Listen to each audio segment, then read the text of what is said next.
everyone. Happy Monday. Happy MLK Day. And hope you guys had a great weekend.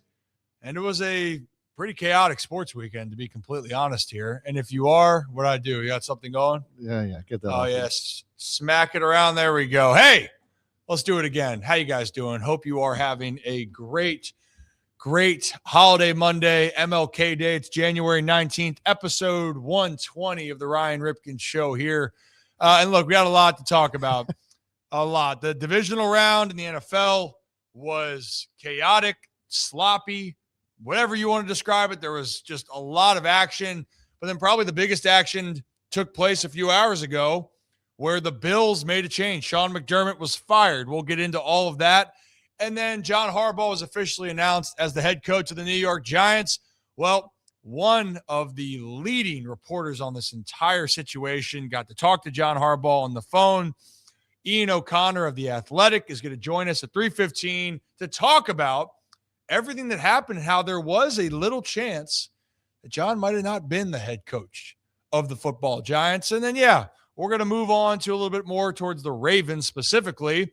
And with the conversation of Sean McDermott being gone, you're wondering, are the Ravens or the Bills a better head coaching opportunity moving forward? It's actually surprising, the debate that we've had, and we'll love to see the comments in the section or in the comments on YouTube. That'd be great. Sorry, lost for words. I'm a little bit sleep deprived here. I'll explain in a second. And then the second half of the show, baseball. Harold Reynolds is saying that there's a player that a team really cannot live without. If you want to find out who that is, stay tuned. And then we'll talk about the national championship tonight, Miami versus the Hoosiers. And I'm sure Hoosiers. Probably Zach Bellinger has a Bolly's bet for you. But if you're new to the channel, hit that like and subscribe button. Ryan Ripken Show, we're live Monday through Friday, 3 to 5 p.m. Eastern time, right here on YouTube, X, and Facebook. And yes, I'm doing a little double the dip, as you guys know. Brad, you heard me earlier. I was on 105 from 6 to 10 for the Big Bad Morning Show. But Brad, how we doing? Doing good. It is back to Monday. Overreaction Monday. I have a lot to say. Rock and I went back and forth about Caleb Williams last night. I saw that. Just had to say it. Well, you know what? The Bears had a great season. They had a great run. Rams, though, I honestly thought the Rams, Seahawks, that was destined to be. We can talk about that. Who also survived this weekend and the softball winter meetings, Mr. Zach Bellinger. Bolly. Woo! It was a fun weekend. Obviously football and everything. It just What? Oh. This entire weekend, sports-wise, it felt like it was one of those things where you knew what was going to happen, but then it still happened and you were surprised. Like, I thought there was a good chance the Broncos beat the Bills. But then when you see it happen and it's like, oh, it's over, Broncos win, you're sitting there and you're like, oh, crap. We were talking about before. If it's not this year for Josh Allen, is it ever going to happen? So you're like, wow, that's happening. Then you're like, okay, the Rams are going to win this game. I think they're the better team than the Bears. Then, holy crap, here come the Bears. Oh, Bears have this in the bag, driving down the field, need 3 points. Bears are about to go to the NFC champion. Nope. Matthew Stafford and the Rams defense get the ball back, one chance to win it. I mean, just a chaotic weekend of sports. CJ Stroud, ass. I'm sorry. It was major ass. It was that whole game was major. That whole game. That was the ass of the weekend. Yeah. Like the Seahawks 49ers was an ass kicking. What you knew was going to happen, so like nobody was really shocked by that. I was shocked. I was a little bit shocked that it was a 35-point. But I mean, like looking back, when Shaheed took the opening kickoff back, you're like, okay. Well, they went up by 2 scores. They knew the game was over. Oh, at that point. But going into it, you're like, all right, if this gets off to a slow start and it's close, division rival. But the 49ers just didn't have the weapons. No George Kittle. That's what I'm saying. There is a difference, especially in playoffs, when we're talking about just ass and playing like ass. Josh Allen would even tell you himself he played like ass. That was an entertaining ass, though. That was like that was like that was a good looking ass. He was good looking ass. He just throws the ball behind, and it's like chaotic. CJ Chaotic Stroud, ass. Yeah. I'm watching and I'm like, This is ugly. are ass. you okay? What is even going through your mind right now? Like, there's two different ways to have just a horrible performance in the playoffs. It can be an entertaining horrible, or it's the entire internet asking, can we please see the backup? Yeah. Can we get Mills Mafia in here?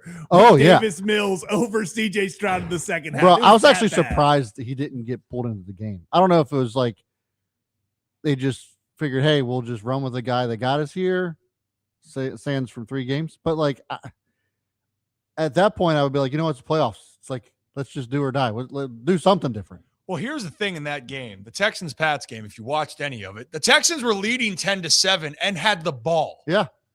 And then Stroud gets hit, moving backwards. That thing just floats up there. The Pats score then. And then it's another turnover, and the Pats score again. In the blink of an eye, it's a 10-7 game, and it turns into a 21-10 game advantage of the Pats. And you still felt like if Stroud could just play somewhat, I think ass is the word today, just not be complete ass, a little bit ass, then the Texans win that game. The defense was so good for Houston overall, but too much. But I think, honestly, the theme here for the weekend, don't take care of the football, you're going to lose. The Bills in that game lost by 3 and in overtime, and everyone's going to look at that one play. Was it an interception? Was it a catch? I don't know what the definitions are. If we're going to go off of maybe what we've seen, I would say interception. Yeah. But also, I do understand there's a lot of people who are going, well, what is the rule? I think the NFL just needs to do a better job overall of establishing that moving forward. But Bills had 5 turnovers in this game. Broncos had 1. James Cook had 117 rush yards. The leading rusher for the Denver Broncos was Bo Nix with 29 yards. And the Denver Broncos are advancing now with Jarrett Stidham because Bo Nix broke his ankle on one of those runs towards the end of the game, second to last play. But the Broncos are moving on because of mistakes. The team that made more mistakes in the divisional round went home. The Bears, same thing. Caleb, had 2 or 3 picks? 3. Overall, great year for the Bears. The cardiac Bears, amazing season. Him backing up 30, 40 yards and then just hucking that thing up. Cinema. It was cinema. That was ridiculous. But the turnovers, you don't take care of the ball in the playoffs, you're not going to win. And right now, the Seahawks and the Rams have a date for the NFC Championship, and the Pats and the Broncos, which they've looked ugly at times this year, and yet they're the last 2 standing in the AFC. Why? They played the cleanest football when they had to, and now they're 1 win away from going to the Super Bowl, which everyone had on their bingo card, Pats versus Broncos, right, Zach? To start the season, obviously not, but that's what I'm saying, Zach. Well, okay, I was going to say even halfway through this season, I still have no faith. I mean, it sucks now saying I have no faith in the Broncos. Okay, yeah, I don't have faith in Jarrett Stidham. But even with Bo Nix, it felt like we've talked about all year, they're up there with the Bears on they can't keep getting away with this category where they're like, hey, we're going to play some bad football. Like I always say, Bo Nix will usually have 3 quarters of I think Bo Nix is bad at football. And then he's like, it's Bo Nix time. And then he goes and wins you the game. And he's doing all this crazy stuff. I feel like Caleb Williams was the same way. Yeah, Caleb Williams was also getting to that. And it feels like that's where these guys have taken advantage of it. It just really sucks that Bo Nix is not going to play in the AFC Championship because that actually would have been a really fun game. Yes. It would have been. It really would have been. still Can be. Jarrett Stidham has the opportunity. He wins this game. He's getting a 3-year deal with the Jets next year to be the starter. So, he has so much on the line. If he wins this football game, you're convincing the New York Jets that you're the starting quarterback next year. That's where it just starts. But I think the Broncos defense can make this interesting. Listen, if Drake May plays like he did against Houston and Broncos show up, the Broncos could very well win this game, especially if Jarrett Stidham does not lose the game for the Broncos. All he has to do is just manage the game. And we've seen this from the Broncos all year long. the defense just shows up and the offense doesn't make dumb mistakes, they will win that game. Here's the thing. It's 3 words, ladies and gentlemen. Protect the ball. You do that, you're going to have a chance. Like, that's the reality for Denver. Protect the ball, you're going to have a chance. I do believe that. If you don't, well, you know what? It's been a great year. It's the same thing on the other side. The reason why some of these games, even for the Patriots, even though the Texans defense, that was the best defense in my opinion as far as being the most wreaking havoc, forcing turnovers, that was in the playoff field that was left. I mean, the Denver Broncos defense is sensational, don't get me wrong. But Drake May, they had some turnovers. That game against the Chargers was ugly. Like, they haven't won pretty yet. And the games have stayed interesting because of that ugliness so far. So Broncos and Pats, wouldn't be surprised if that's an ugly one. I do really believe that the Rams and the Seahawks, that's going to be juicy. That's going to be the matchup. Because if you guys remember, Rams were in complete control in Seattle. Like, that was for the 1 seed back in the end of the regular season. And then Shaheed had a punt return touchdown. That wild 2-point conversion that was deflected, but then grabbed, and it wasn't a dead ball, but it was a dead ball, but it wasn't at the same time. And the Seahawks come back and win that game. And then they get the 1 seed. So I think the Rams and Seahawks, I think that's going to be a great game. Really is going to be a toss-up. Obviously, I know a lot of people in Baltimore would like to see Mike Macdonald have success. And also some fans in Baltimore will be upset if he has success because they wish that he was having success in Baltimore. Yeah. Which, by the way, I want to go back to this. You were not firing John Harbaugh after the AFC Championship game to replace him with Mike Macdonald after having the year that you had. I know it's great in hindsight, and I'm so happy for Mike Macdonald. I wish it could have worked out in Baltimore, but guess what? It's working out for him in Seattle. The timing wasn't right, and the Seahawks now are 1 game away from the Super Bowl. And here's a little fun fact here. A Mike Macdonald coached defense, whether he's been a defensive coordinator or head coach, the last 3 games, they have not allowed a single point in the second half. Yep. His entire career. It's pretty good so far. Pretty good so far here. But I digress here. And if you are new to the channel, hit that like and subscribe button. Ryan Ripken Show. We're live Monday through Friday from 3 to 5 p.m. Eastern time. We're from the Baltimore area, so you know we're going to cover a lot of things in this Maryland region. But we do talk a lot about national storylines, and it does help when they cross over. And, I mean, the biggest national storyline that has been over the last week plus has been the departure of John Harbaugh and where he goes next. So you guys know we try to bring on the best guests that can give you the best answers to this whole situation. And it's funny because our next guest coming on, I was texting him last week, and we had some dates situated. And then he's waiting because John Harbaugh, it looks like the deal's done, then it's not done. And then finally, the press conference is going to be tomorrow so he can give us all the details. And if you guys haven't checked out his work on The Athletic, tremendous piece. He's been covering it all. He's a best-selling author. And Ian, when you're ready, just give me the thumbs up. Beautiful. Ladies and gentlemen, let's bring on Ian O'Connor. Ian, how are you doing today? What's up, Ryan? How are you? I'm doing good. I'm a little tired, but I feel like you have to be pretty exhausted through this whole process. I feel like when I started texting you about this, it felt like it was going to be a done deal. And then this thing just took some time. So for those that don't know about what you've covered, give your background a little bit first, and then I'm going to dive into a little bit more of the questions because you've been on this thing from the jump when John Harbaugh and the Giants were making that connection. Yeah, my background, Ryan, is basically I've been a columnist for a long time, based in New York. I've worked for some national outlets like The Athletic now. And I met John Harbaugh 10 years ago at his house, spent 3 or 4 hours there doing a piece for ESPN.com. So was able to establish something of a good working relationship with him. And that carried over till this search. And I knew that the Giants were talking about him before he got fired. So the day before, they were having internal discussions. In fact, I think it was a week or two before they were talking about him. They were ready to pounce if he got fired. I do know that when John walked in that building, obviously that day he thought he was getting a 19th season in Baltimore. That didn't happen. And I think the advanced work the Giants did on him, and I'm certain that, you know how it is in sports, word gets out.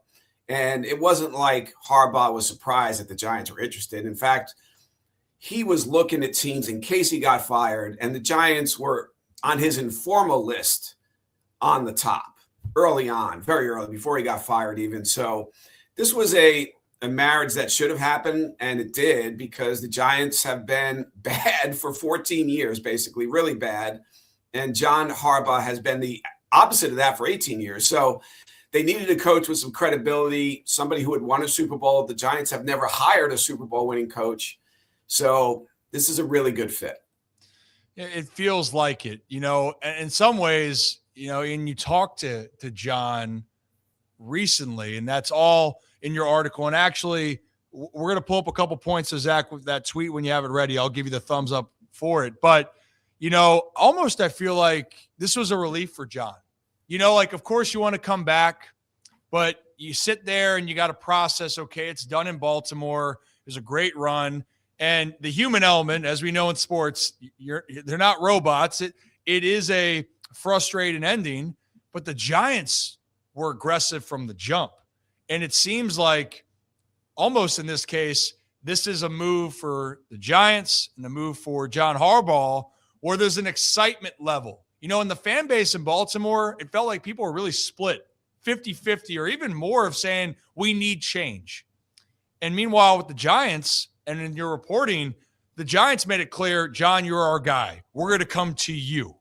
We want you. And the fan base seems to be behind all of that. That's at least what I've seen. But would you provide a little bit more insight into all of those inner workings as it led into the negotiation? What would have been interesting, Ryan, if Mike Tomlin and John Harbaugh were fired or let go the same day, what would have happened then?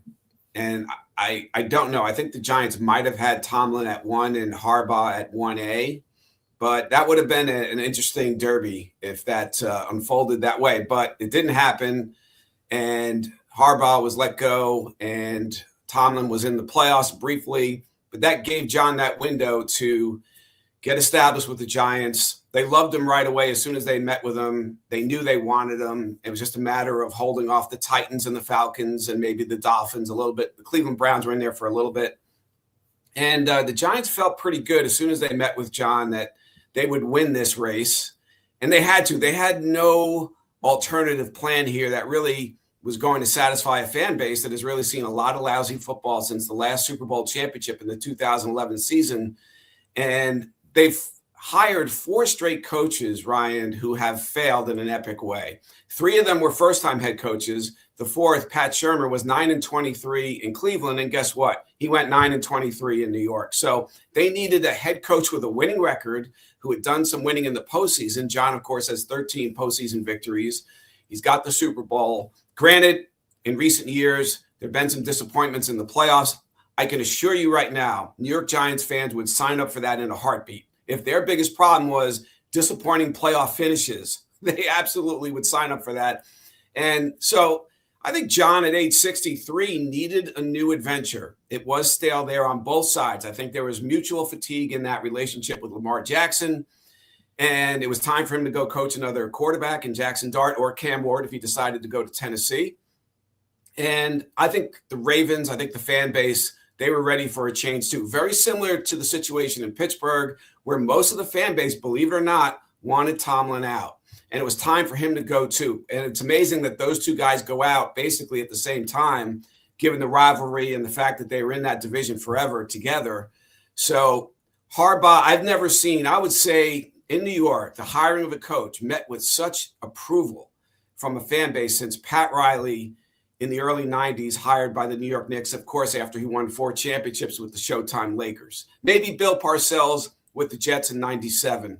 But this is the biggest hire. In my 40 years of doing this, this is the biggest hire the New York Giants have ever made. And that's I guess I'd say that's a compliment in this sense, right? Of all the years of covering that's how big football is. The New York Football Giants. That's the nickname for them. They're the football giants. Now, they haven't really been playing like the football giants for the last decade plus. Like you said, 2011 and beyond hasn't been very fun for Jets or for Giants fans. It's never been fun for Jets fans. Zach, can you pull up the tweet real quickly? You put this out yesterday or today. And also, I got to give you props on the Mariano Rivera reference there, the closer reference. You know what?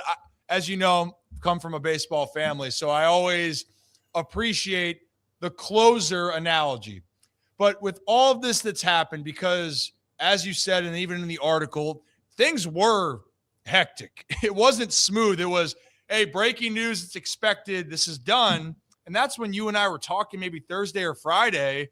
And then every time we had a text, it was, it's not there yet. Things are being held up. You know, maybe could you allude to anything that maybe surprised you, or maybe emphasizing a little bit more on the holdup there? Because from what you described, we know the holdup was the structure of how John would want to report to ownership like he did in Baltimore. But maybe, is there anything that maybe surprised you that took so long to get this done? Well, I remember late Wednesday night, reports came out that they were finalizing an agreement. And of course, that was the day that John spent the entire day in the New Jersey facility of the Giants, and then had dinner with the Giants. And they verbally agreed to get married that evening. And so reports come out. And I remember contacting John and said, are you willing to give an on-the-record confirmation that this is true? And he wasn't. And he said, it's not done. And he said, those reports are a little premature at least. And he wanted to let the team take the lead on it if they wanted to say anything publicly, which the Giants did not. I guess I expected the following day there to be closure on it. And then as it dragged on, Ryan, it became clear there were issues that had to be ironed out, and it wasn't as close as first reported. And listen, I had a source Saturday saying that at 1 o'clock, if you told me this thing fell apart, I would not be surprised. And there was a deal about an hour and a half later. So it was touch and go for a while. Reporting structure was a big part of this because obviously in Baltimore, John reported to ownership, and the Giants have never had that with a head coach. The head coach always reports to the general manager. They are a GM-centric organization going back decades. And to change that, the Mara family has owned the Giants for more than 100 years. And to ask them to do that, to ask John Mara to do that, it was a very tough ask. And I think the merger of 100 years of the Mara way of doing business with 18 years of the John Harbaugh winning machine in Baltimore, I compared it to the AFL-NFL merger in 1970. It was complicated. And it just took them until Saturday afternoon to get to the finish line, and really for John Mara to say, okay, basically I'm going to sign off on the New York Giants for the first time being a coach-driven organization. And John will drive it and pretty much everything about it. And it is time for the Giants to change. And so I think this is a marriage that will work, and obviously time will tell. I mean, you're right. Time will tell. Change is not always easy, especially when you've been doing it that way for so long. And that reference about the Mara family right there, the timeline, I didn't realize 100 years. When you say it that way, that's a really damn long time. But the other part, I think what fans were worried about for the Giants in this case is if John Harbaugh was a sensitive subject with how fans viewed the Ravens moving forward, I would say that the same would be said for Giants GM Joe Schoen. Like, that's where the conversation was. Could they work together?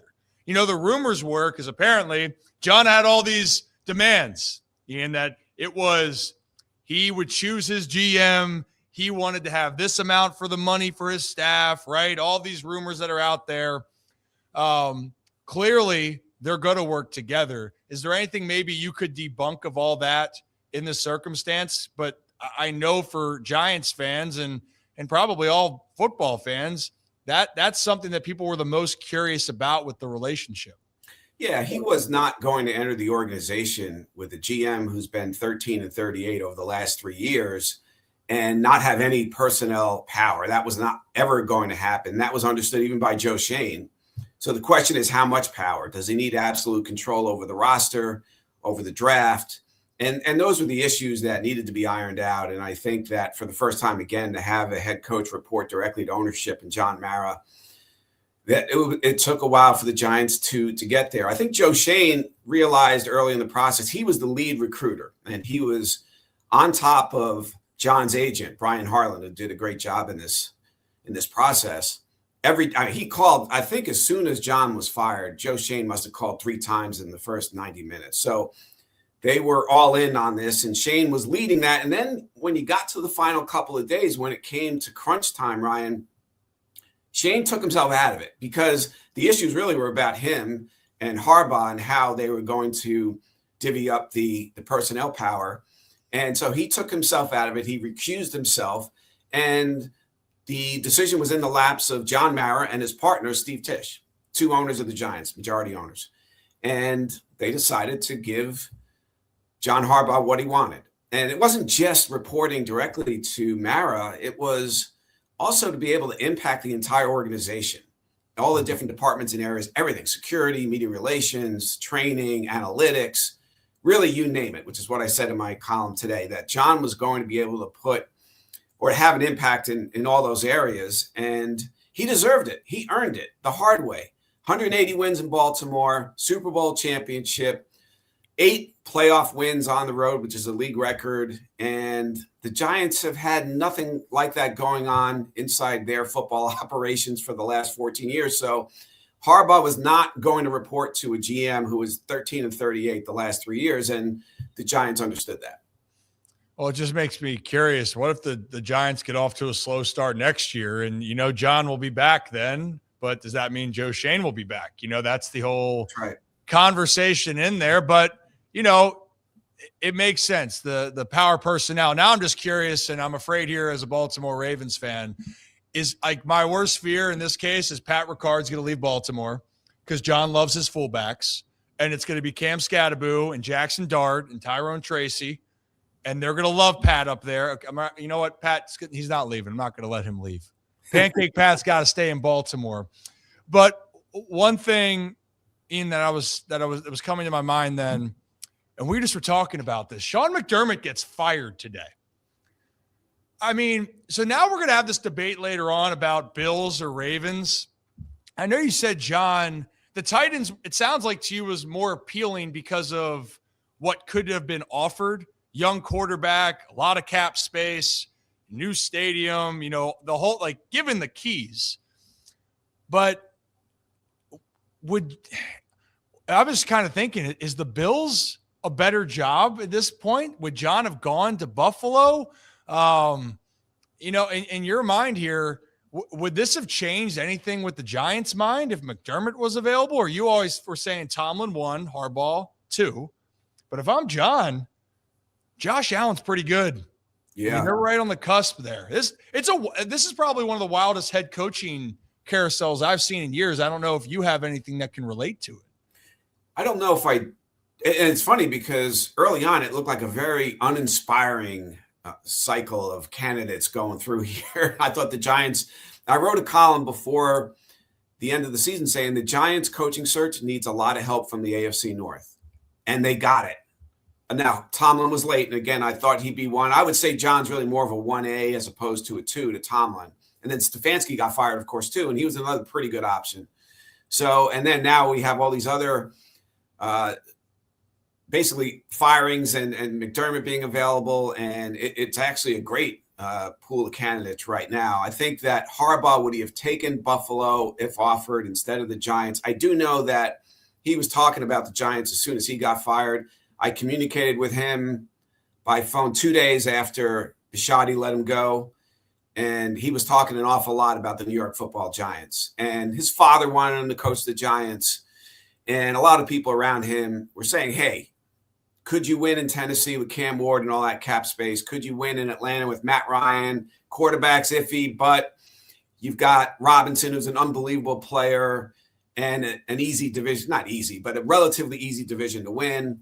So, but Buffalo, you have the best player in the sport, arguably anyway, at quarterback in his prime. That would have been tough to turn down. And it would have been fascinating to see if the Bills were open when the Giants were still trying to get John to sign. What would have happened there? My suspicion is he probably would have picked Josh Allen, because how do you not pick him? But I wouldn't be surprised if tomorrow at the press conference, I'm sure he'll be asked that question. Now, of course, he's going to say, I would have picked the Giants, but I'll try to get him at some point, put him on truth serum and ask that question and see what he says. But the Giants, as bad as the Giants have been, they were very appealing to him because of their place in the history of the league and the marketplace, and what it would mean to win a championship in New York, right? Mark Messier won 5 Stanley Cups in Edmonton. The one Stanley Cup people talk about is the one he won in New York, which ended a 50-year drought in 1994. And so John's aware of that, and I think that was a big part of the appeal of the Giants. Yeah, I mean, New York sports, it's iconic, but there's been some droughts, no doubt about it. And now you're saying you get some truth serum for John. I might have to ask him myself here when everything, the dust settles. He might be, maybe he'll be popping over here. We'll see. People will have to tune in. 2 questions left for you, Zach. You got one for him? Yeah, Ian, real fast. Obviously, we've talked a lot on this show here about the expectation coming in with a new coach coming into Baltimore, and they are expected to win right away. It's going to be pretty fast Super Bowl or bust expectations. For John going to the Giants, and like we've mentioned, not the most success there in recent past, what do you believe or have maybe even heard of the expectation going forward starting next year of what the Giants season should look like? And maybe is that playoffs? Is that we want to compete more? Where do you see the expectation going? Well, Zach, if he goes 8-9, they'll build a statue for John in year 1. But he agreed to the deal, and I was on the phone with him a half hour after he agreed to it. And he said, I expect to be a playoff team next year.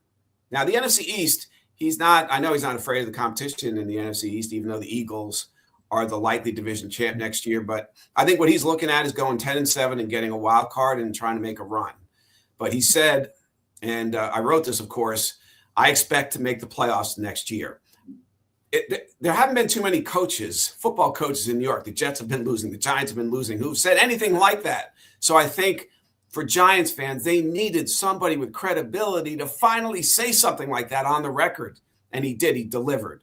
And he said, we're going to compete for the playoffs every year. We're going to compete for championships.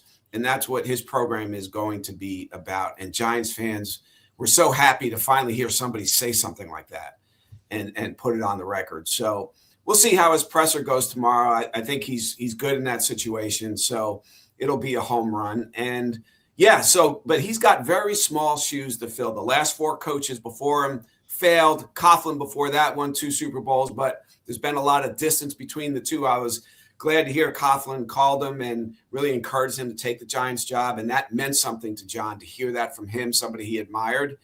And I think I'd be surprised if 8 years from now, if we have another conversation, that Harbaugh doesn't have that second Super Bowl, because he's got the quarterback he can grow old with. He wants this to be his last job. I think he wants to coach another 10 years till he's 73. And Jackson Dart, I had a conversation with him in July, the first time I met him.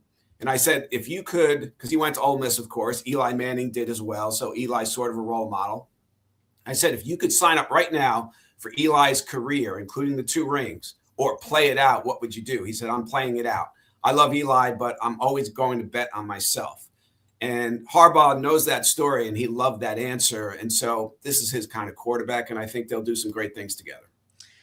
It should be a fun dynamic. And, having Todd Monken on, I guess 2 weeks ago now, Todd said John Harbaugh was the greatest coach. Then he had to stop and said, okay, the 2 greatest. He said the greatest NFL coach he worked with, John Harbaugh, college, was Kirby Smart. But he said those 2 minds know how to lead. And that is something that the Giants have been looking for so long. I'm hoping the best for him. And you're right, expectations this first year, hey, you go to the playoffs, everyone's going to be happy. Ironically, what's it going to be in Baltimore, in Buffalo? Hey, who's the next coach that's going to get them to the Super Bowl? So before I get you out of here, Ian, which job in your mind now, looking at this, the infrastructure of the Baltimore Ravens organization or the Buffalo Bills if you were a new head coach? Because both teams, the pressure's on to win right now. They're not looking for any more division titles. These two coaches got fired because the ownership is looking for one thing and one thing only, to break through to a Super Bowl. It's a great question. I think those jobs are close. I think Brian Flores would be great in Baltimore. I really think he would match up with the ethos of that town, the physical. He's one of the best defensive coordinators I've ever seen. And he actually did a pretty good job in Miami. He had 2 winning seasons out of 3, maybe some relationship issues he needed to work on and learn from going forward. But, man, I don't know where he is in the pecking order in Baltimore, but to me, that would be a perfect fit. But who do you like better, Josh Allen or Lamar Jackson? Jackson with the injuries, is Josh Allen a little more durable? I don't know. I will say this, because Baltimore has won the Super Bowl and Buffalo hasn't. If you win a Super Bowl in Buffalo, it is a bigger story, and it may be bigger for your legacy because they haven't done it. So if you gave me that choice for that reason alone, I would probably pick Buffalo simply because the Ravens already done it.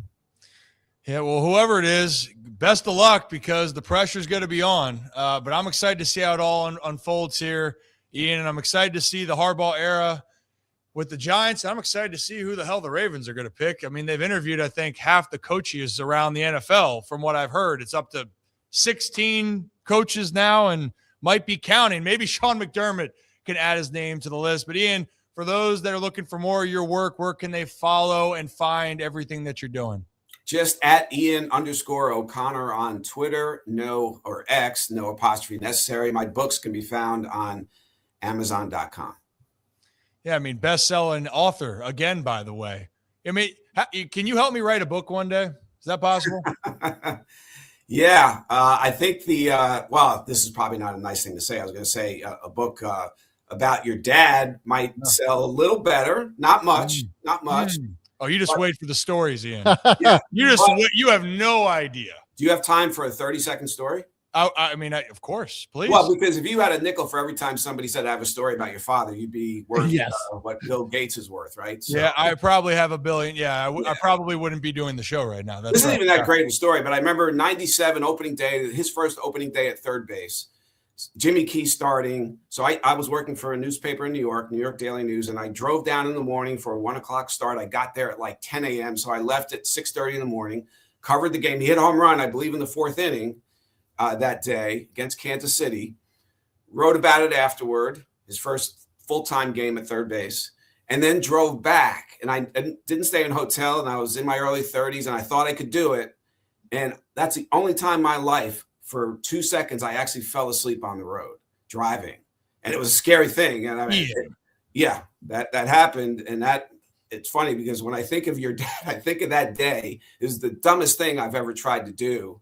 And so I learned a lesson that day, never to try that again. But it was fitting that on a day like that your dad hit a home run. I mean, I just remember thinking, you knew he was going to do it, and he did it. And it was pretty memorable. Yeah, he did a couple things okay. He did okay. Yeah. He did okay for himself. I gave him a hard time. He got a perfect attendance record. Yeah, he just showed up a lot. He showed up for 15 straight years, had 431 home runs and 3,000 hits. And I've been reminded for it for 7,000 days or however long I've been alive, whatever it's been. But and when you see the injuries in sports these days, how often guys are out, to think of what he did, it's really superhuman that he just got out there and was available every single day. It was amazing to watch. It really was. Especially finding out how well he took care of his body. Yeah, his recipe for that, a cooler beer, that really did wonders.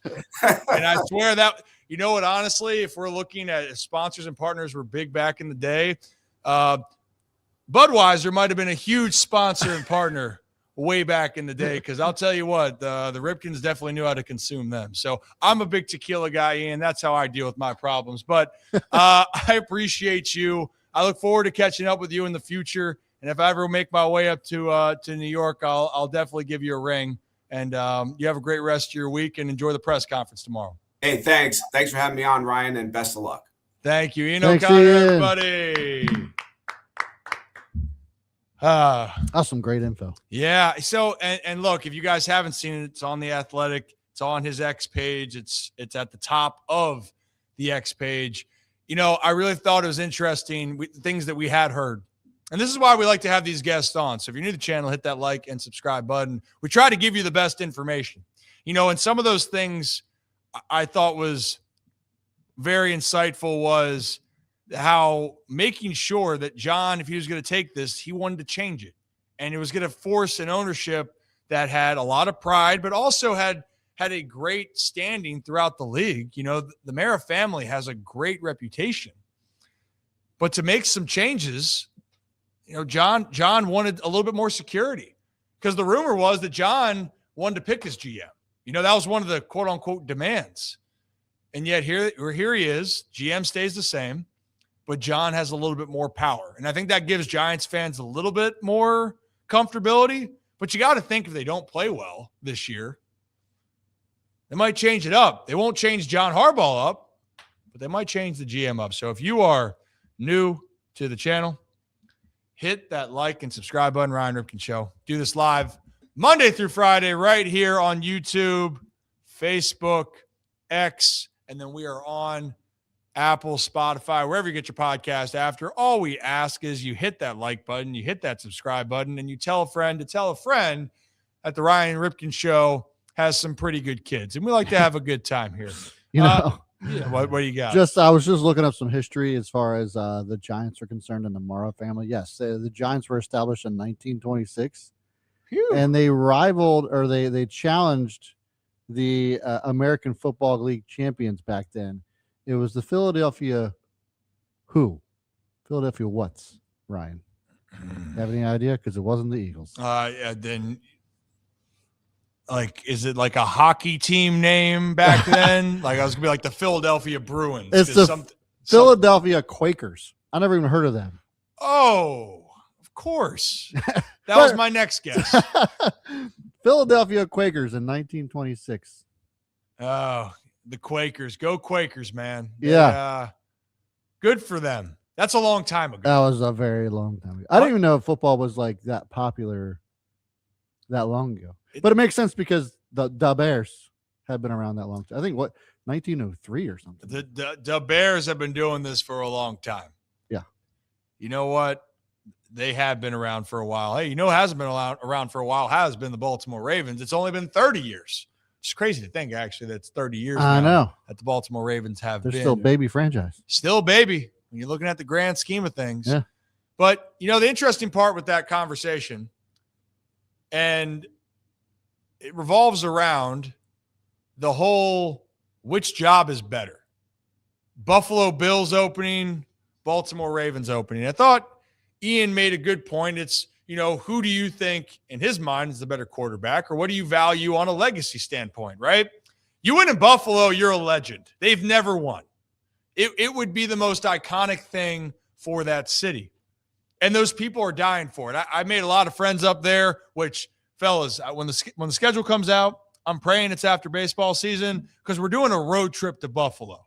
I know a place. I know a tailgate. We're going to it. They are phenomenal people. They're passionate people, those fans, just like Baltimore fans. But they haven't tasted a Super Bowl victory, right? So I thought that was interesting. But fellas, this is the debate right now. Both teams are under extreme pressure going into 2026. Both teams moved on from their head coach because they didn't get to the Super Bowl. Again, now John Harbaugh had, but in the Lamar Jackson era, the Ravens have not. Josh Allen, in the Josh Allen era, in the Sean McDermott era, they did not, and they moved on, which it's an interesting debate here, and I don't know where we want to start with this, but personally for me, if I'm looking at, and that's the bias of it, the organizational structure, I thought McDermott getting fired really shocked me. Harbaugh getting fired, we understood the last couple years. There was some writing on the wall. And they missed the playoffs this year. So it was like, okay, I get that. And I trust what Bisciotti has done. I trust what the Ravens have done throughout the whole time of it. So if I'm a head coach coming into Baltimore, I feel like that stability is still going to be there. I trust the organization. I was shocked that Sean McDermott got canned. And I know the way that they lost. But other than that, they had heartbreaking losses against Kansas City, who has gone to the Super Bowl. And then the Bengals, that's the other team that has gone to the Super Bowl. Those are the only two teams that have gone to the Super Bowl in the last, 7 years in the AFC. The only other team during the Mahomes era was the Brady-led Patriots. Tom Brady's retired, so that's not a problem anymore. But do you have an opinion on this, Brad, of which job you like better? For me, I think it has to be the Ravens. The only reason I say this, and yeah, we're a Baltimore-based show. We're all Ravens fans here. But the truth of the matter is Brandon Beane should also be fired if you're going to fire Sean McDermott. He got it promoted to president of football operations. I know, which makes no sense to me because when you think about there isn't a household name other than James Cook on that offense. Brandon Cooks maybe, but he's not exactly the guy he used to be. But there isn't a household name on that side of the offense, not named Josh Allen or James Cook. Mm-hmm. And even on the defensive side, that defense was just riddled with injuries. In my opinion, that had nothing to do with Sean McDermott and his ability to coach a team to the Super Bowl. It has everything to do with the personnel that was put there for Josh Allen to work with. He's had no real number one wide receiver since Stephon Diggs, and Brandon Beane hasn't done anything to replace him. In my opinion, if you're going to fire a guy like Sean McDermott for his performance, despite taking the team to a divisional round with basically a skeleton crew, then you got to fire Brandon Beane too. That makes no sense to me. So for that reason, I think stability in Buffalo is now questionable.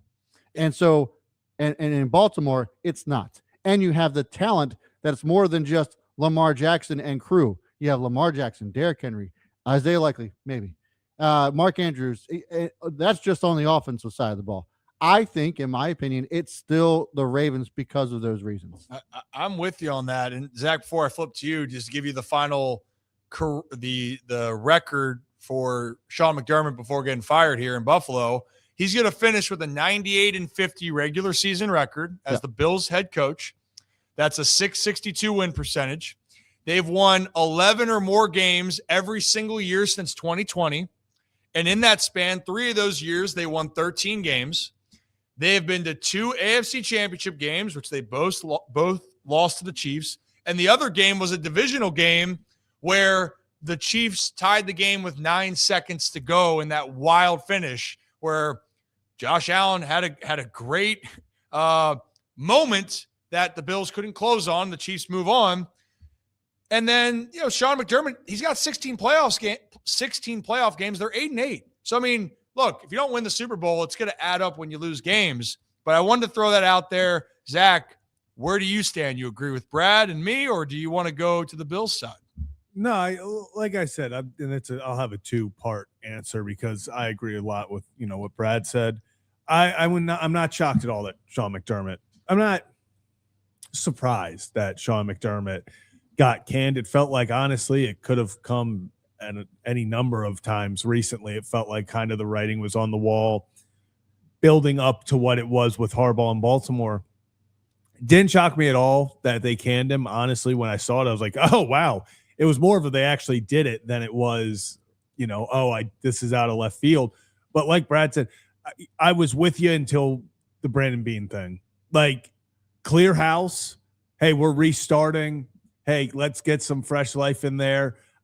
That, to me, would have made more sense. And it felt like almost that Sean was scapegoated, not for Josh Allen, but for Brandon Beane. Yes. And Mina Kimes tweeted this out earlier today, and I couldn't agree more. She said, I watched that game between the Broncos and Bills, and not once did I think this is a coaching issue, but multiple times I thought they don't have the personnel for this. They don't have the bodies. The guys that they got aren't making an impact. Like it wasn't, oh, dang, they have so much talent. Why are they not getting the ball to so-and-so? Oh, with the Ravens, why are we not handing it off to Derrick Henry more? Oh, why are you not finding this guy in the big moment? Why are you not finding this guy? Are we supposed to throw 100 screens to Shakir a game? Hand it off to James Cook? Run Josh Allen power for the 50th time on the red zone? Like, it just felt like there's not – because what else were you going to do? besides Dalton Kincaid, like the tight end room is good, but those were kind of after Shakir. I mean, Keon Coleman, and he was inactive for some games for all that. And that was supposed to be their guy. Exactly. And it just feels like they didn't have the players. And this isn't even something that's like new. Like going into the season, we had questions about the Bills personnel. And I think the biggest thing is I think Sean McDermott and Josh Allen, and I'll give James Cook his flowers too, they willed and carried this team to the divisional round. Mm-hmm. Like, I just don't think the talent, especially you could talk about Ed Oliver and them getting hurt defensively and all that. I just thought if they were going to restart, they need to restart the whole thing, because I do think it starts up top. Yeah. Like, they didn't have the talent. The Bills, Josh Allen, we talk about since Stephon Diggs, like they played it perfectly on how to get your young quarterback a star receiver to help his development. And then it kind of got weird with Diggs. They had to move on. And it's almost like they were like, all right, Josh, that was your guy. It's on you the rest of the way. Yeah. Like, it's all like, sorry, like we tried the whole Stephon Diggs thing. We tried the wide receiver one thing. Now, if you could just do your thing without one, that would be cool. And I don't think it's on McDermott. I think it was holistically the entire organization, but it starts with the players they brought in. They have not done well. They haven't. And here's the thing, too. When we're talking about one team wins and your expectations to win the Super Bowl, right? That's what you're going for. You're not for, hey, let's get to the playoffs. But there is something to be said to get to the playoffs, because guess what? Last time I checked, you can't win a Super Bowl if you don't punch your ticket to the postseason. The Buffalo Bills, 8 of the 9 years, have gone to the postseason with Sean McDermott as their head coach. And the one year they missed, I believe, was Josh Allen's rookie year, the same year because Josh and Lamar were in the same draft class, right? If I'm not mistaken. You are not. They went 6-10. The next year they made the postseason and they lost in the first round. And since that loss in 2019, they've won at least one playoff game every single year since then. That's consistency. And I'm with you guys. I mean, look, as much I hate the narratives around the quarterbacks and, keeping the energy. And Brad, we talked about it. Keep the same energy for every player. Yeah. Don't be one way about, oh, well, I feel bad for Josh to get there, and then say something else about Lamar. If they play like shit, they play like shit. If they play great, they play great. But here's the reality for Buffalo. You're right. When you look around objectively, Baltimore, the talent, the structure, the scheme, it makes way more sense. Now, the one thing that I guess you could argue, the division is weaker in the AFC East. The Patriots are going to be there, but then huge question marks with the Dolphins and the Jets. Like, there's no question marks with the Jets. You know what they are. It's the Jets are the Jets. Yeah. Like the AFC North, the Bengals are going to be better next year. Yeah. They will. I mean, let's not be naive. Burrow's healthy and they got their weapons. I don't know how their defense is going to be, but they're going to be competitive. Pittsburgh, I'm curious. Cleveland, their hire is going to be important, but Cleveland's defense has a lot of talent. It's just that division, how it matches up, is always tough. But when you look at that still, Baltimore still stands the strongest. If you're going to make the comparison, the AFC East, the Patriots could become the formidable team to beat in the AFC East. Baltimore, to me, still is the team to beat in the AFC North. So it's no question, dude. I mean, as you're saying this, I'm just thinking to myself, the Ravens for the foreseeable future should probably win that division, at least the next 2 out of 3 years. And the only reason I say that is because for reasons you just mentioned. Steelers have no head coach as of right now. They don't even know if they're going to have a quarterback. And then the defense is old. TJ Watt's getting up there in age. Like, where are the Steelers? And the Bengals are going to be the same Bengals that they were this past year. Mm-hmm. I don't think that's going to be, and the Browns are going to be the Browns. There's question marks around everything other than, in my opinion, you plug and play a great head coaching candidate like a Brian Flores or in my opinion, Robert Saleh would be great too.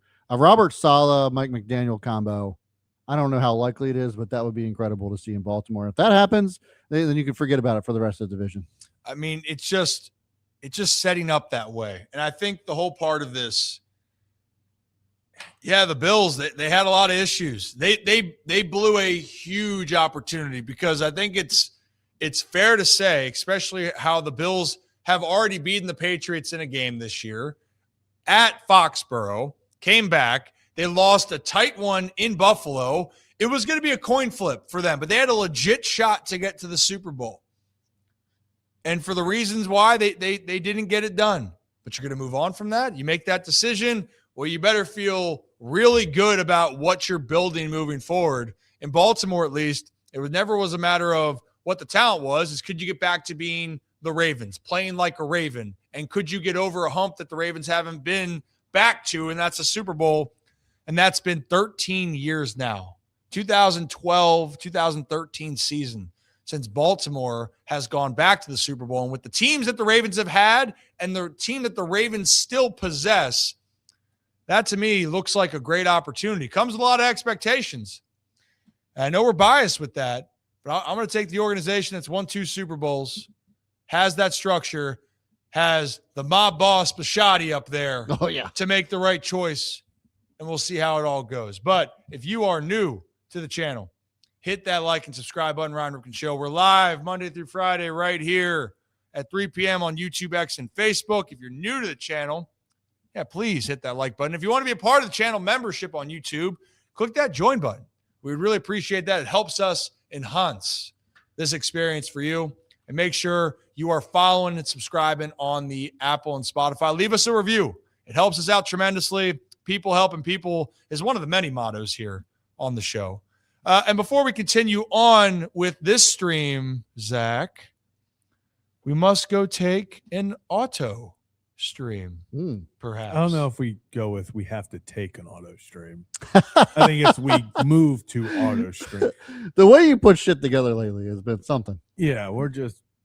Hey, there you go. Hey, our friends over at AutoStream Car Care Center partnered with them for the 2026 year. And hey, look, here's the deal. You go there, you get $50 off any service for your car. There's 10 locations located throughout Maryland. Just say, I saw the ad on the Ryan Ripken Show, or just mention, hey, Ryan Ripken sent me over here, $50 off any service right there at AutoStream Car Care Center. And if you want to see some interesting content with me in the shop, there's more coming out on Instagram at Ryan Ripken Show. Now from that stream, back to this stream. Is that better, Zach?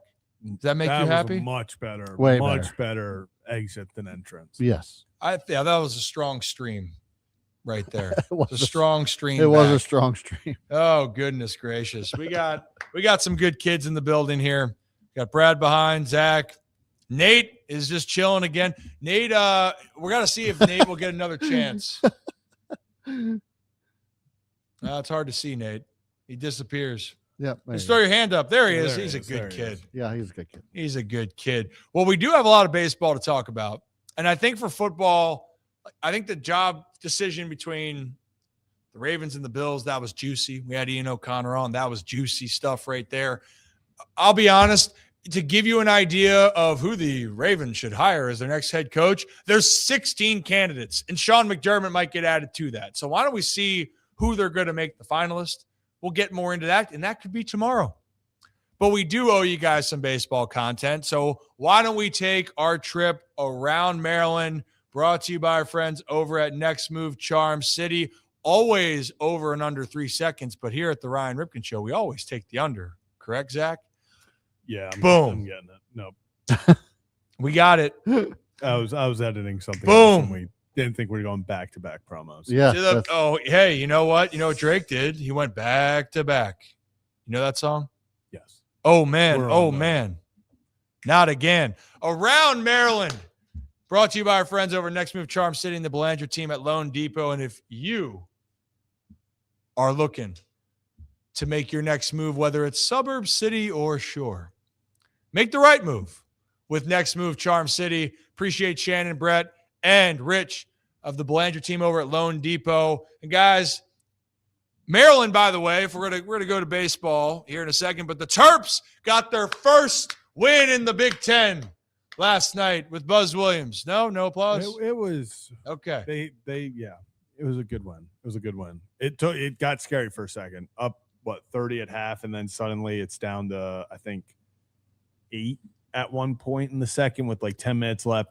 Definitely got the nerves, but yeah. Did you bet that game? No, I did not. I don't trust. You were just betting. What the hell were you betting the other night? Oh, yes. I did place a wager on Korean women's basketball and Australia. Wow. Did you win? Yes. You are. Did you? You are a degenerate's degenerate. Well, it was, yeah. Well, like this was, this is not something I do often. It was more just the group was like, oh, let's throw it out there. Like, it was like, what's next? And you look at the live sports, and like everything is either in Japan, Korea, or Australia that was happening at the moment. You would be an incredible penny stock trader. Is all I'm saying. So I just we had to do what we had to do, but yeah, it was profitable. It was profitable. Was it like a money line over under? We would Spread? wait for the for the games to start, and then we would wait for the over under to rise like at the start of the game, and then as soon as we thought it was like hitting its peak, we would hammer the under. We also were realizing just how many different rules are happening. Like in Korean women's basketball, if you're fouled in the paint, no matter what, it's a free throw. Don't bet the under if you knew that, because suddenly it's like a minute in, someone just gets a random foul on a rebound. It's like, we're going to shoot free throws. That's like, why are we attempting? Were you actually watching this, or was it just? Yeah. Oh, it was the grainiest. You couldn't even really Oh tell. my God, you dude. couldn't see players' faces or anything. It was so grainy. It was like it looked like a high school production.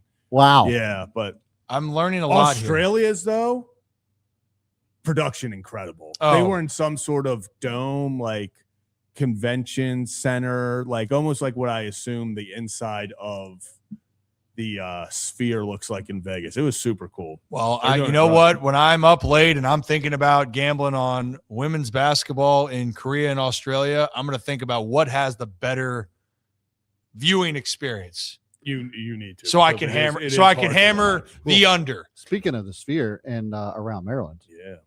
how about that?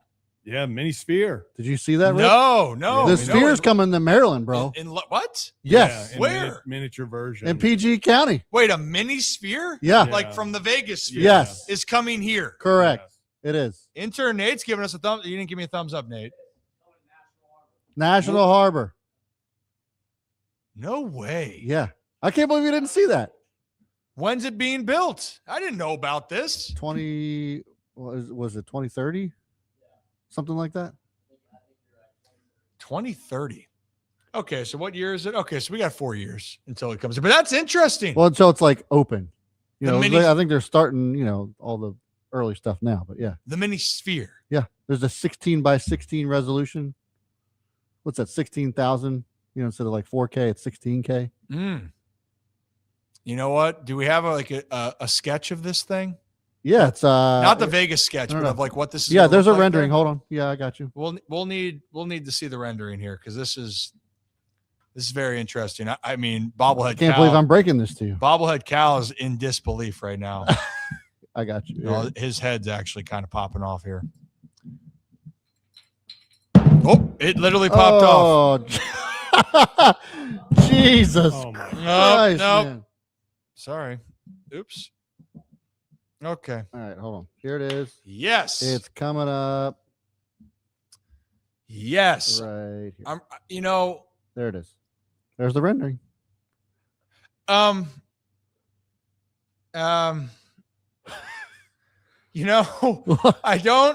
don't know if I love it. I don't know if I love it right there. Like I know I would go see it, but I'm looking at that photo. It's not as cool as the Vegas one. Well, if you just That's just a make rendering. it look like the Thanks, Earth the Nate. whole It's just a time. rendering. Thank you, man. Appreciate What it. about this one? Now that I can get behind.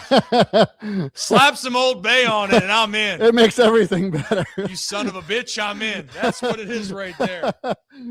That is. Look at that thing. Now we're talking. It's gonna hold 6,500 people. Oh, this is actually a badass one. Hold on a second. We actually have different There's different renderings. Hold on. The hip Old Bay one is pretty electric. It's not as electric as this one. Oh, ooh, that one is popping. Yeah, that's pretty. You know, now I'm getting excited. These are great. The first one though, when it looked like Google Earth, just sitting there, and I was like, yeah, you know, these I can get behind. Okay, look at us. That's pretty cool though. Look at this. That'll be great. I'm excited to see how this all turns out. Yeah. I am. Well, that's cool. That's coming to Maryland. That's around Maryland. Well, let's go around Maryland and back to Baltimore, shall we? Let's go to the baseball side. That was a lot of the call-ins I had this morning on 105.7 was about the Orioles. Shocking, right? You know, pitching. One of the Orioles getting more pitching. Are they going to sign the ace? You know, I'll be honest. I don't really know if they're going to sign said ace. They could sign a former ace. You know, there's rumors out there, Zach, that the Orioles could be bringing in a former ace, a man in his 40s. It definitely would get Birdland feeling some type of way. What? It was the most predictable. The Orioles signing a 40-plus-year-old starting pitcher? Why would they do such a thing? I can't believe they've never done something like that before. At the beginning of the offseason, I actually put out a tweet about someone tweeting saying the Orioles are in on all the top pitchers, and I tweeted, I said, welcome to Birdland, Justin Verlander, and like as a complete joke, but it makes sense. Not that it would help. I don't think it would like make sense like to win, but like as an Oriole fan, having sites set up here and then settling for another day in the office in Birdland, to be honest. But we'll see what happens. I mean, it would be really cool if this was 2012. Like, that would be sick right now. I'd be so hyped. I didn't say like Houston Astro level. That would be, and the price point would be way up to be honest. But I'll say this. I'm fine with the move. And I know that this is an unpopular opinion right here. I like the move. And for what Brooks said, the problem that people have when there's a 40-year-old pitcher is you're worried, when would the wheels fall off? Yeah. And what happened last year? Charlie Morton had some problems. He was really good for stretches, and he was really bad for other stretches because things weren't connecting the dots for him as far as the physical and the mental was just off for him. So, but the difference here is Charlie Morton was signed and then had to be your 1 or 2. Right now, Justin Verlander, if you sign him, he's going to be your 4 or 5 or 6. So I'm fine with that move, to be honest, because why? Depth. You need pitching depth. And if Justin Verlander can surprise you and do that, then you're going to say, hey, Mike Elias and co, thank you if this deal goes through. But it's a depth piece. We see the difference on signing a 40-year-old. Last year, the Orioles, Charlie Morton was the 1 or 2 going into spring training. He was the 1 or 2. Verlander would be the 4 or 5. What do you got, Brad? I just want to ask you a question. How many starting pitchers pitched under 4 ERA last year? Oh, I had this earlier. Well, I know for Dean Kramer, he was just over 4, and so now he was the 35th. So I think that number is going to be around 30. Out of how many? Out of any qualified pitchers? Qualified starters, 150. 150. Yeah. So 385. That's not bad, especially if you get him at a bargain. I mean, well, if he pitches a 385, he'd be one of the top 30 pitchers in baseball, and there's 30 MLB teams. That's what I'm saying. I'm with you. That's why I'm saying the hate for it, I like it as the depth move. I think that everyone just got this perception in their mind of, dear God, no, the whole like Steve Carell office meme because of what happened with Charlie Morton. It's a completely different situation than last year. Yes. But go ahead. I also think that this is just something that the O's are also doing at the same time they're pursuing a top-end pitcher. There's this perception from the fan base that like, oh, why are we doing this when we should be getting Valdez? No one's saying that they're not. I think that's just the perception of like, hey, they're doing multiple transactions at the same time. It's not like, oh, we'll get Valdez and then worry about whoever later. Like, I think Verlander could get picked up rather quickly because he would be a bargain piece. So in my opinion, I think it's like, hey, let's just cool it for a little bit. We're adding more depth, which was the big problem last year. Huge. And this is just hey, it's a good move. I don't think it's like a blockbuster. Who moves out of the rotation? Like, who is he better than currently on the rotation? So it would have to, in my opinion, because you're moving Dean. I think you move Eflin. Dino's been the most consistent. Well, but people are going to hate this. But the most consistent pitcher for the Baltimore Orioles of the last 3 seasons has been Dean Kramer. And the most innings. Dean just eats up innings, man. He just eats them up. Dean doesn't go anywhere. Zach Eflin for sure. Right? Like that's what it'd be. So is Eflin out of the bullpen now? I don't know, Jim. I think if you're going to add a guy, it needs to be someone that moves, not just we're hoping this 42-year-old who had a 4.6 ERA between March 25th and July 31st last year. Like all of his metrics and everything are career lows last year. He is a shell of his former self. Now, he was a Cy Young and, one of the top pitchers of his time at that moment, but that was 8 years ago at this point. I mean, I just don't think last year this would have made sense. I think right now with what you have, I don't think Justin Verlander moves the needle at all. He's not supposed to move the needle. That's my point. But then why are we needle mover? Then that's just a waste. That's making a move to make a move. Now, I would rather trust Zach Eflin coming back, finally feeling himself, because we saw healthy Zach Eflin end of 24. I mean, that was the best pitcher on the Orioles. Right now they have. I just don't think Verlander. I think but here's the thing is, what happened last year, the Orioles pitching? So are you saying decimated? But so is Verlander now accepting a role? I think if he signs here, it's the acceptance of one of those guys, either the Eflin or Verlanders, are going to have to understand that they're going to have a different role going into this season. Yeah. And my guess is, if that's the case, if you're trying to preserve, maybe it's Justin or Eflin's trying to come back and be fully healthy, they make that decision. You're not going to mess with Dean or Boz or Rogers or Bradish. But the problem is that it's proven, at least for the Orioles, they don't have the trust in their starting pitching prospects yet to come up and be the guys. That was the biggest issue last year. Yes. Guys went down. You didn't feel like you had the spots to be filled. I love what Brandon Young could possibly be, but last year that was asking a lot from a guy when he was trying to figure out how to be a big leaguer and the team was playing at a brutally bad stretch over courses of the season. So in this case, do you think they could sign both a Framber and a Verlander? Yes. Yeah. Without question. So now who leaves if you sign? But I think if you sign Verlander, they're out on everyone else. Because I just don't see, we can talk about depth, but eventually now depth is turning into a lot of these starters aren't guys that are having options or that you're going to send down. Like you're not going to send Dean or Eflin down to AAA. I know Eflin, we're going to see where he's at the beginning of the year, but I think if you bring in Verlander and then you bring Framber in, or you bring someone else in, now it's okay. It's no different, bro. Eflin, unless we go. It's no different than what the Dodgers have done with their depth.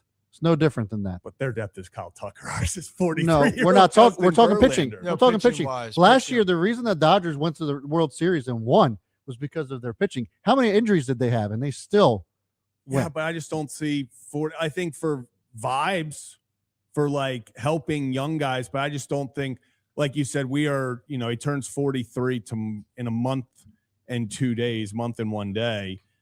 I think if you are going to get somebody, I would much rather them target somebody else just on the market that isn't in their 40s, because we saw last year, Charlie Morton, after he put it together, was incredible.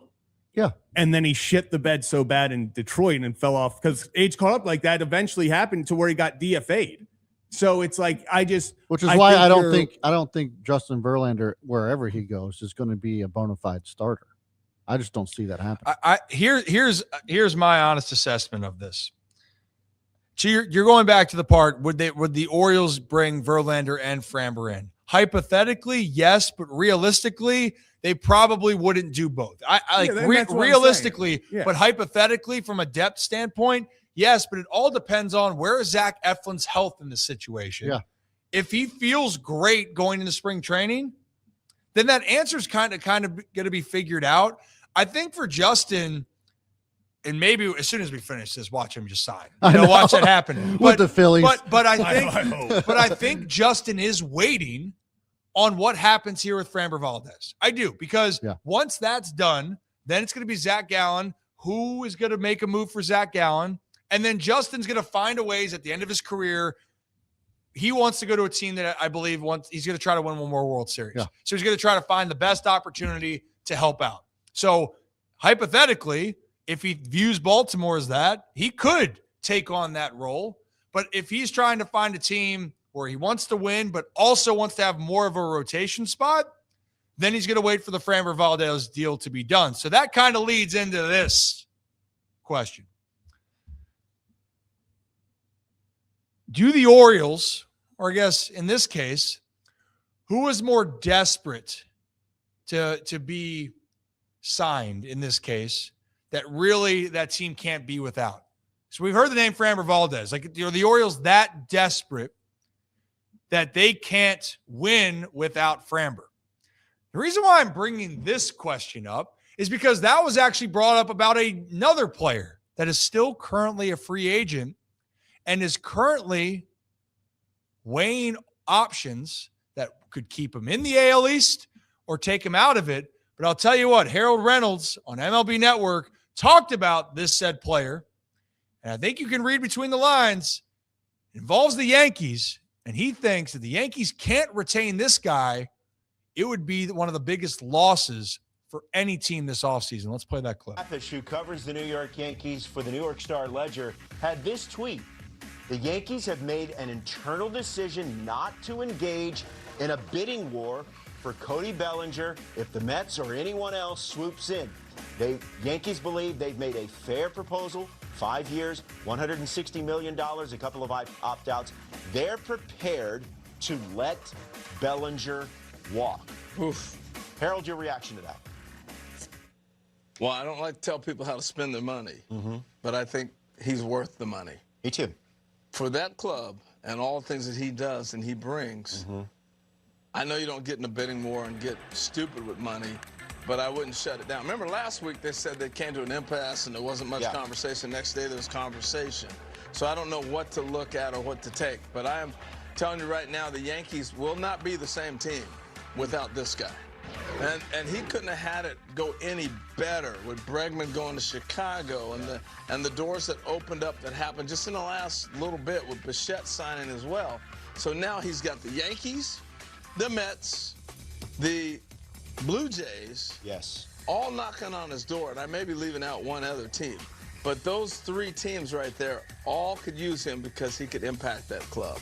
No, that's a good point, obviously. And Tucker signed with the Dodgers. That was the other thing. You know, I think, and this was brought up on one of the shows last week, that if for some reason, I think that we have not seen the best of Jason Dominguez. So if for some reason Bellinger isn't in the picture and this means an elevated role for Jason Dominguez, I think he's going to take it by the reins and do well with it. But to your point, Cody Bellinger really fixes a lot for that lineup, and he gives them so much flexibility. The defense at the outfield, also at first base, that would be a big, big loss for me if the Yankees don't bring him back. No, because all the things you just said, he plays everywhere. You're looking at the highlights, everything he can do. And he covers Dominguez because we don't know what he's going to do. I think Dominguez will hit, but he does not defend well in left field. Let's just face it. He hasn't played well up there. And you're not going to move him to center now that you brought Grisham back, who took the qualifying offer. Yeah. So the Yankees are locked in. But I've said this now for about a week. You cannot discount playing in New York City. It is a different animal. No, he's proved it. And he's proven he can do it. So right there, Harold's saying, hey, you know what? New York, you let Bellinger walk, and I agree with him. I don't see this Yankees offense as potent, like drastically as potent. Now, when you have Aaron Judge in the lineup, they're going to be okay. Like they will be fine. But Cody Bellinger was a big, big piece for them. Yeah.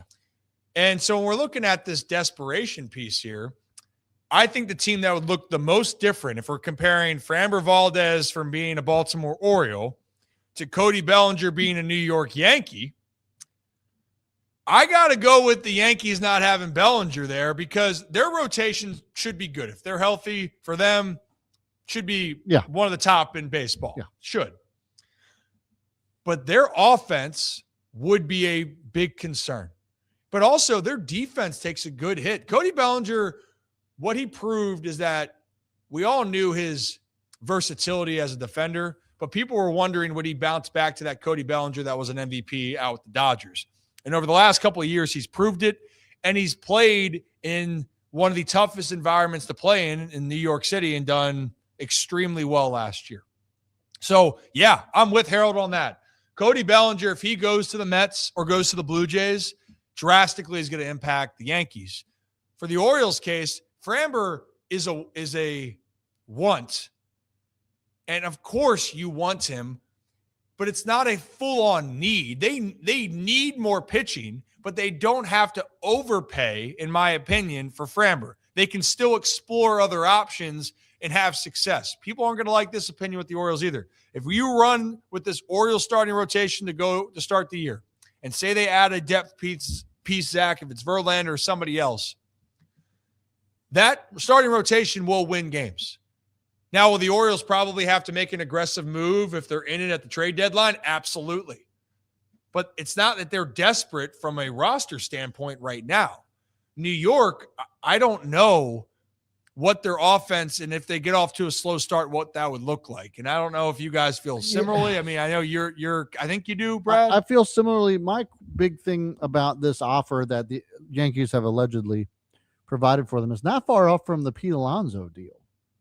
Mm-hmm. And that, like, this doesn't seem like it's out of reach for bigger market teams like a New York Mets, for example. If the Yankees aren't willing to budge on this, it almost kind of feels like the Mets have it in the bag. Why wouldn't they go after Cody Bellinger, especially after losing Pete Alonso? This doesn't seem like it's that far of a stretch. You get a big outfielder that can hit, that can play defense.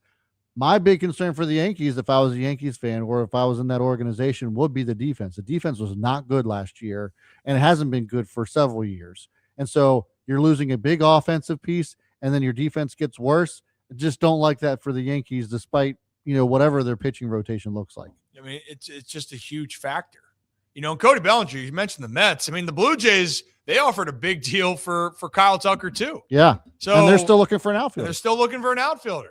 So that's the part there. And then on the Orioles side, Zach, I understand, that Framber, hey, you plug Framber into this rotation, you're going, damn, these birds, the excitement level will be through the roof. We did a stream on that, it'd be through the damn roof. Oh, my God. But to point out, at least for the Orioles, this is why I'm saying it's a want, not a need right now.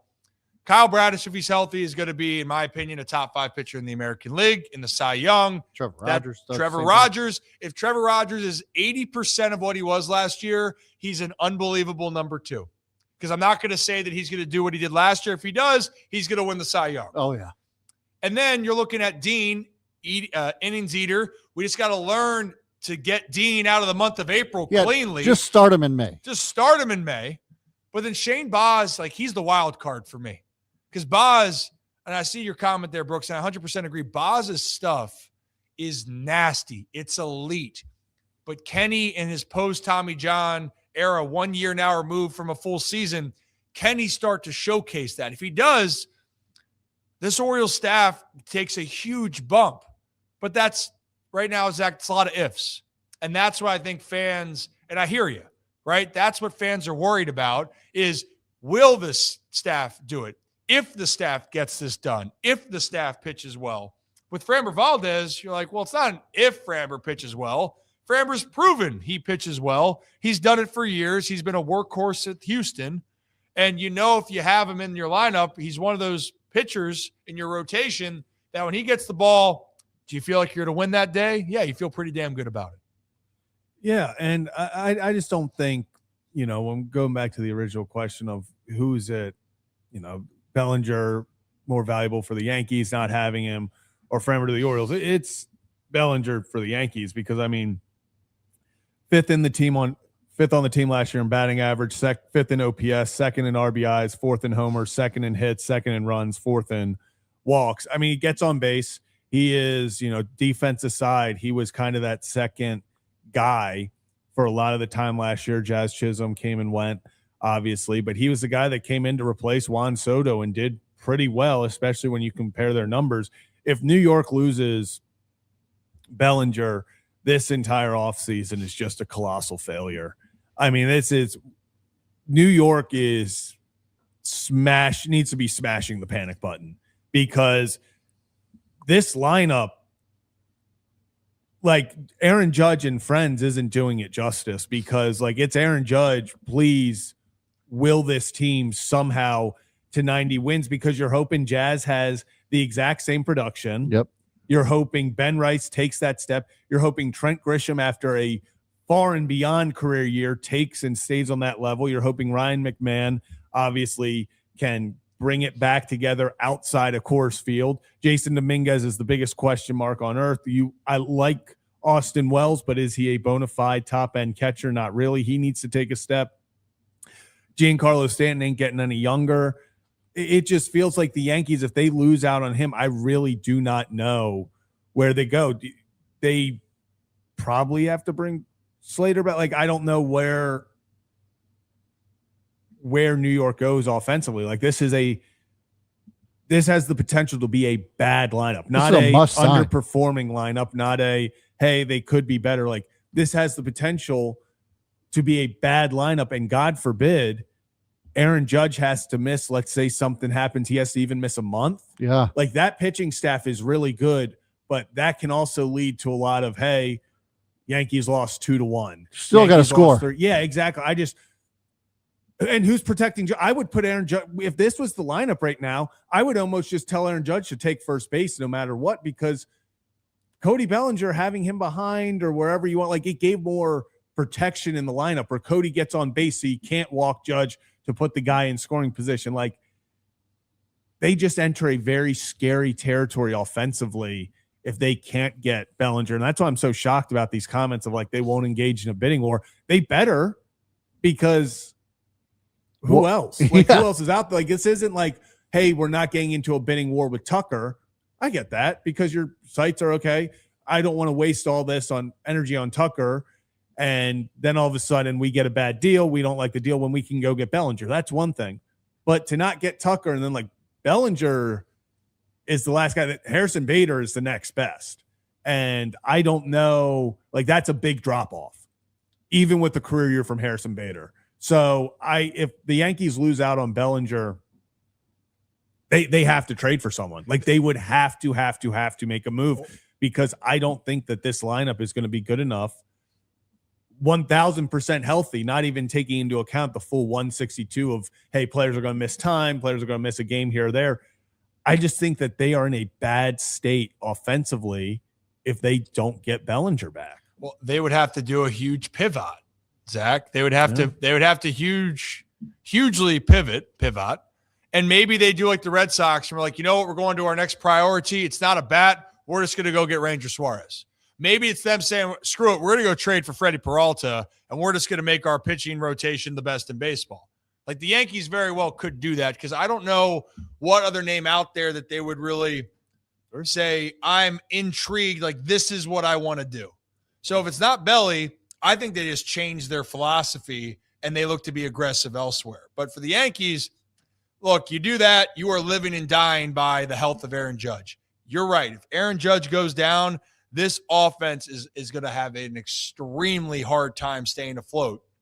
And if he's on, then you know what? Aaron Judge is an MVP again. Then great. He could carry an offense, but then you're stuck with the same conversation you had last year in the postseason. Who else is going to make noise with Aaron Judge and that Yankees lineup? Judge actually balled out in the postseason for them.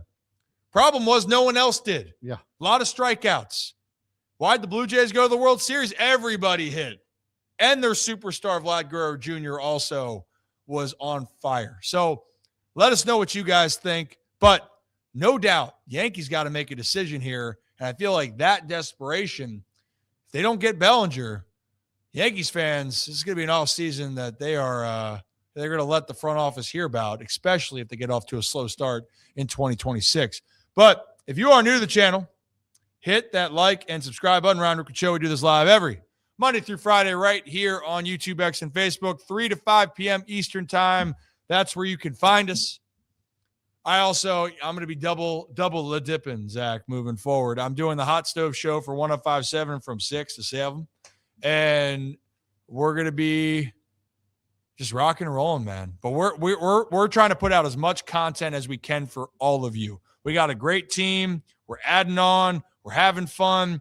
We have the best studio pup. Oh, Ollie's sleeping over there. He's such a beast.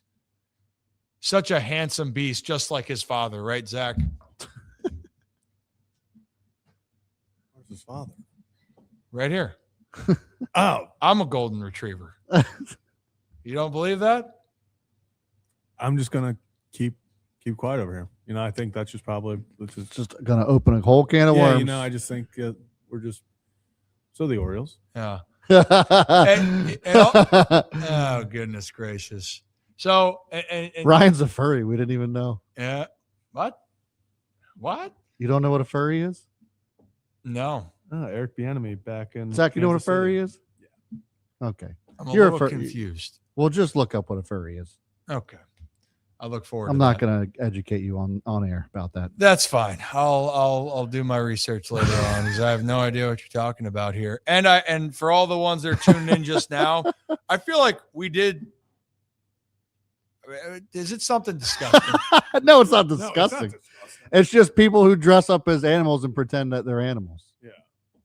So that's what you think I do? You just said that you're a golden retriever. If I told you I'm a peacock, you got to let me fly. Does that mean I'm a freaking peacock? No, because you're quoting a movie. Yeah. But you literally just said that you're his father and that you're a golden retriever. That's what you said. Okay. You know what? We're both adorable. All right. How about that? How's that work? Okay. And I do think we covered a lot of Orioles today. I know a lot of people are saying the Yankees and the Orioles kind of goes hand in hand. And we did just talk about Framber Valdez for a while, right? Did I miss that part? We did. We did. We do talk about baseball all the time, but we got to cover a lot of it because right now it's the waiting game. It's the same thing for now. But also, if you are an Orioles fan, by the way, and you missed the interview with Ryan O'Hearn the other day, he was on the show last week. It was a great interview, by the way. Fantastic. I'm sad that I missed it. He's such a good kid. I missed that guy. I'm going to go whoop his ass down in Pittsburgh for saying I was a 5 o'clock hitter. He's not like wrong, but I would argue I wasn't even a 5 o'clock hitter some days. I would have some of the most horseshit batting practices, and I'd probably have good games. When I had good batting practices, yes, I probably did suck. You didn't play with him, did you?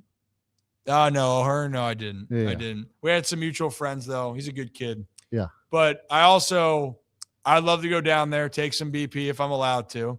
I would love to test the waters on some of his athletic prowess, And maybe we can talk more about what we don't like about Gavin Sheets off the air. Because I know he was trying to be really nice, and I'm like, dude, Gavin's not that great. Come on. When you asked him about the golf game, I was like, there's no chance that Ryan is better than Gavin at golf. Gavin, like, if he just focused on it, I'm very convinced Gavin would have gone pro. Yeah. He is that good. It's annoying for me to say that. If there's one thing I'll say about the kid, he's a good kid. He is a damn good golfer. And he's got one of the best nicknames in all of baseball now in Derry Bonds. Yeah. It's electric. Sure does. That's electric. You know what else is electric? Zach. What's that?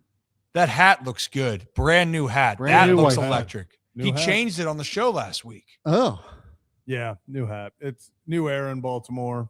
Had to break out the new hat for it. And it's a black hat, by the I way. mean, the old one was looking disgusting. Well, and also Yeah, it was. it looked horrendous. brown. Yeah, well, that was the big thing. People thought it was a brown hat. It was not. It started as black. It's just Spoiler alert. It's just as you wear it for close to a year, because I got it right before we went to spring training, I think. Yes. So, yeah, That's why you're losing your hair. probably Just is. that stank on that hat. Well, my mom also said about losing hair, you need to not Wear hats. not wear hats. Yeah, that is I a wear big hats. thing. I was wearing the hat this morning on the Big Bad Morning Show. Yeah. And I took it off. I went, whoa, these cameras make my hair look better. At the station, I'm like, damn, this looks brutal. Let me put that hat back on. Do they just have like webcams over there or what? Yeah. Oh, well, that's why. Sort of. Well, I mean, look at this look right here, man. I'm not saying I'm That's I'm Casanova, but like it does the job. Your boy knows how to, make you look good on camera. Yeah, we work on that. That's what we appreciate. Yeah. We appreciate that. And we appreciate you guys. And make sure you hit that like and subscribe button. Also, for you guys knowing for the channel memberships, I got asked about that in the future or the past, and I will tell you about it for the future. We did have our call-ins back on Friday. So Friday, we have our call-ins for our Rips Better kids. So if you want to be a part of the call-ins, hit that join button. We also will bring back some Rip After Dark, which, Nick, I'm curious what he wants to do. He's been having If he does anything. He's had a nice offseason. He's having a good time. Talk about a guy out of the know of everything. I haven't talked to him since he came back from Puerto Rico. Oh, my goodness. goodness. But the chat was wild. Yeah. That was a wild Nick Moore. It was. For sure. It certainly was there. And, we'll have some wild moments there. But really, all of the channel memberships help us continue to grow. And it's been a great start to 2026 for the group here. And it's huge thanks to you guys. And continue to spread the good word on what we are up to and what we're trying to do here. That's to give you a bunch of content in so many different variations, have some fun with it, and also give you the insight you ain't going to get elsewhere. We like to pride ourselves on great guests. Today we had Ian O'Connor with The Athletic. He was covering the Harbaugh situation, and I thought he was fantastic. I know I saw some people in the comments did he just say Josh Allen's the best player in the world? Know your audience. Well, he said arguably. He took it back. It's arguable. But the one thing I took offense to, he's saying, oh, my dad would have a better book. I'm going to stop you right there. Because when I make a Netflix series and I change everyone's name, that thing is going to move mountains. Feed families. Oh, my goodness.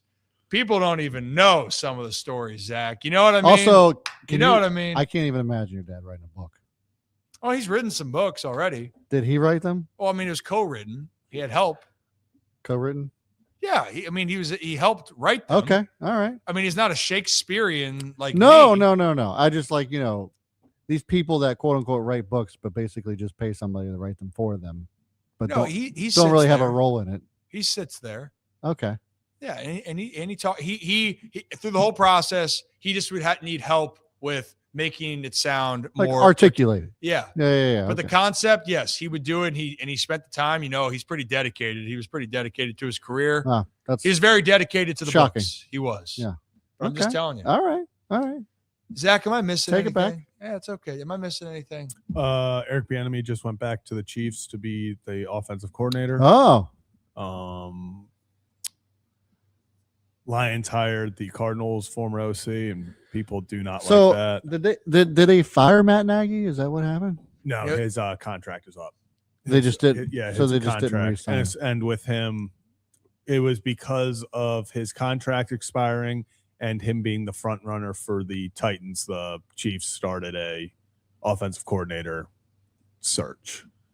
Front runner for as a head coach for the Titans. Yeah, for the Titans job. Oh. He and the GM are like best friends. That's why as soon as they hired the GM, everyone was like, oh, that means Matt Nagy's going to get the job. And he's been kind of the guy since. So the Titans continue to be a dumpster fire is what you're saying. Hey, I'm curious. If the double doink doesn't happen in Chicago, is it viewed differently for Matt Nagy? No. 1,000%. No, I don't think so. We had two conflicting answers there. No. Matt Nagy was just terrible. Terrible coach. They won the North his first year? Was this First or second, double doink to lose. And then everything about that. I think if he gets them to the NFC Championship, I think so. So that's a listen. Because that was what was it? Round, wasn't it? If my aunt had male parts, she'd be my uncle. Well, the question was if Tomlin. it doesn't happen, would it be viewed differently? And I think it looks a lot different. Yeah, but then you went on to about like NFC championships. And all Well, no, stuff. that's what I'm saying because it was the wild card game. I was thinking that was in the divisional round. Hey, I'm going to do a quick test here. And actually, while I'm doing a quick test, Zach, can we jump from one stream to the other stream? Oh, hey! Auto Stream Car Care Center. Appreciate you guys. And again, $50 off when you mention Ryan Ripken. You can't combine offers, but if you go in there and you got a problem, they have 10 locations around Maryland. Take us up on the offer. $50 off any service. Cars are expensive, and you're going to be in great hands. If you don't trust me, trust all of the great reviews out there for AutoStream Car Care Center. And if you're looking for more content with Ryan at AutoStream Car Care Center, well, then go check that out on Instagram at Ryan Ripken Show. There's more coming out this week. It was a great time, and they are a great partner of us in 2026, and we might be having some new partners in the fold. Zach, before we do close this up, it is the national championship night. Miami versus the Hoosiers. I thought Brad was going to join in. He didn't. Sorry. You It's went in okay. too strong, I think. Is it too strong? Well, I think you went in and we thought you were just like taking it over. You It was didn't like quite have before- the staccato. I was like, I didn't know where you were going with it. Okay, Yeah, it was you like know the what? Sorry. who. Time out. It was my mistake because we still are on the auto stream. We need to go back to the stream. Yeah. So back to the stream. Okay. Sorry, I was putting something else. Oh, wow. Back to the stream. Yeah. So the national championship tonight between the Miami Hurricanes and the Hoosiers. Hoosiers. No, isn't it one more? Who Yeah. It is. is. Yeah, I think that's Hoosiers. yeah, you were Okay. doing it. Who? That's what I was So like, we what- were like, Yeah, you're just we not were doing it waiting right. for one more who to get into the Hoosiers. Hoosiers. Yeah. And you got a staccato, like a who. Like really get into it. Who? There you Like go. that? Not the who. Sorry, Allie. Who. Sorry. We're not, Hoosiers. it's not barking. Yeah, I mean, I get it. I got Okay. to who. I Yeah. gotta get into that. Yeah. I'm sorry, buddy. You were napping. That's on me. I'm sorry. He's not happy about that. But Zach, why don't we take a quick trip up to our friends at Hollywood Casino at Charlestown Races in West Virginia. Yeah. National championship tonight. It hasn't been close. It's not going to be close. No. It just sucks. I'm not even It's watching. atrocious. I hate that this is happening. It's not going to be enjoyable. Nope. Indiana's at -7.5. This thing's not going to be close. I want it to be close so bad. But I just every time, and I'm going to be honest, I had Miami +7.5 written. I had a Michael Irvin and where Cignetti is. I was so ready to do it. And I was like, I'm going to speak it into existence. And I'm like, why? Like, it's just sometimes in sports, especially on the college level, mostly, there just comes a team that is just so damn good. You think of the 2019 LSU Tigers. They're just teams where you hate to say it, but they're on a different level than everyone else in the field. That's Indiana. It's been an awesome run for Miami. And in a lot of years, I think this run, they might have been able to push it into a national championship ring. But happening. This team is just so good. And I think Cignetti, I don't believe that he is going to go out with a loss like this after this season. Like, he has had those guys so disciplined. Like, they are playing, it feels like, a different game than their opponents most of the time. As much as I think it sucks, this is almost like a hedge in my mind on a bad game. It's like if we have an all-time classic and it's a close game, awesome. But if what I think is going to happen happens, this turns into a blowout, you might as well reward yourself. So Indiana -7.5, lock it in. If Congrats on Cignetti, Natty. if he wins this game, well, he will win this game. I mean, this could be the early stages of like a Nick Saban type of run, just because of what Cignetti's been able to do with a football program that was just irrelevant, non-existent. The worst Indiana, program and literally it's statistically the worst football program Yes. in college sports. right? And this would go not just for college sports. This would be one of the greatest sports stories if Indiana were to pull this off, win the national championship. Because not just that they win the national championship, they would go undefeated. Yeah. And just using, I was curious if you It's never happened. if you're going to use this photo a Michael Irvin reference of going belt to ass. That's what they did to everybody the entire year. The only game, 2 games where it came down to the wire for them at Penn State, tough game, and then beating Ohio State, who was also undefeated at the time there as Indiana. Everybody else, they beat pretty handedly. They went to Oregon and won in resounding fashion. You're like, okay, they're going to play Oregon again. It's going to be a good rematch in the semis. And it's over at half. It's over in the second quarter. Yeah. So it will be interesting. History's on the line for Indiana. Hope it's a good game. But I'm with you. I think it's going to be the Hoosiers. This should have been better. It sucks. And like I said, so happy for Miami and all their fans.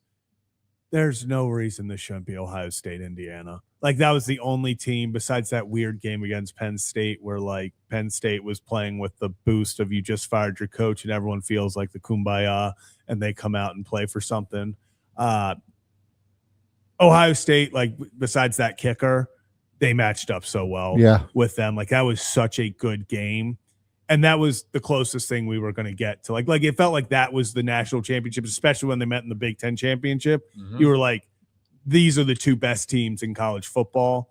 But hey, Miami beat Ohio State, so maybe they're gonna prove everyone wrong. I probably will throw something small on Miami money line just in case. Like, so if it goes that way, like, it'll be something fun to root for. And that's checking out for you right now. So probably take Indiana to win big and then go all the way on the other side and take Miami to win. Sprinkle on that a little bit. Plus 270, depending on where you get it. But if you're into that type of stuff, but if you want to tail, Zach, well, best of luck. And you probably won't be alone with that. But we appreciate our friends up at Hollow Casino Charlestown Races and West Virginia. Pretty good. What do you got? All right, I do have a question because for everyone in the audience, this is for you as well. The scheduled kickoff time for the national championship is 7:30 on ESPN.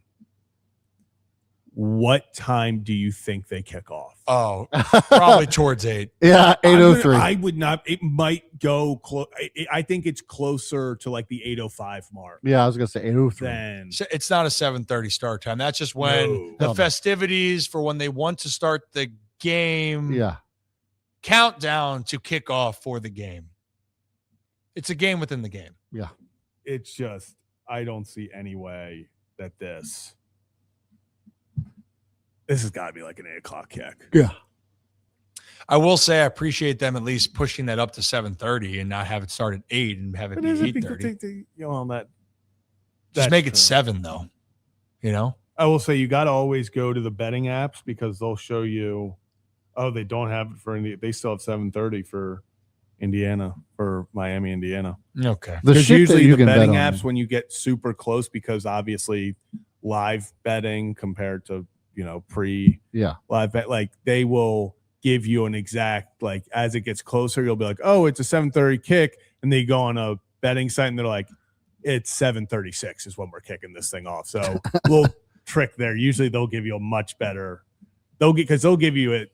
It'll be like, oh, 7:35 kickoff, and then you look on the betting site and they're like, it's 7:41 kickoff, just to let you know. Yeah. So, well, can't wait. It should be a great game tonight. I'm hoping. It's going to be great for somebody. Let's put it that way. It's going to be great for Indiana. It's going to be great for Miami. Hopefully, if you're just a college football fan in general, you're just enjoying the action. But I think that covers everything. Good job today. Great start to the week. Hey, thanks. Great job, fellas. Hey, Nate, give yourself a round of applause. Yeah. Hey, actually, for a second, I'm curious if we can time out. Let me see if I can get a photo shot of Nate here. Hold on. A photo shot. He's in the studio. No. Watch. I'll show you in a second. This is with my phone. Hold on. Yeah. Okay. Here we go. I want to add it to the stage. Oh, okay. I see what you're saying. There he is. Look at the kid. Oh my goodness. Can I zoom in? Wow. You look good. Actually, you can't zoom in. Yeah. You know what? Be a little bit happy. Yeah. A little enthusiasm. Yeah. I'm excited. Indiana's going all the way. Ollie, get him. I'm not gonna lie. Get him, Ollie. Good boy. I've got. I feel like Nate over there, Rocco, cannot be in the same room. You think they're the same person, or they No, piss each other off? But they are similar people. I can see a little bit of that. There's a little bit of Rocco in there. What's a better compliment? Last show when he was manning the station, he was Kevin Jr. by some, or would you rather be a Rocco Jr.? Rocco for sure. Or a Laura Jr. I mean Rocco. Oh, goodness gracious. All right, Nate, you want to wave goodbye? Bye, Nate. Are you just gonna okay.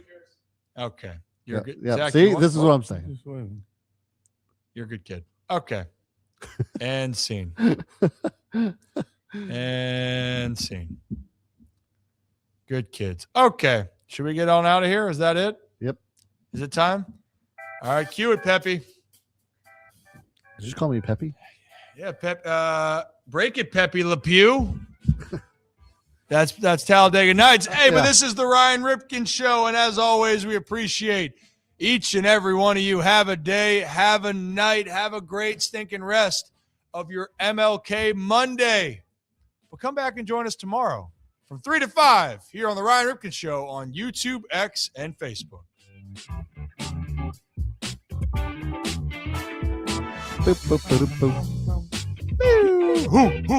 Who's yours?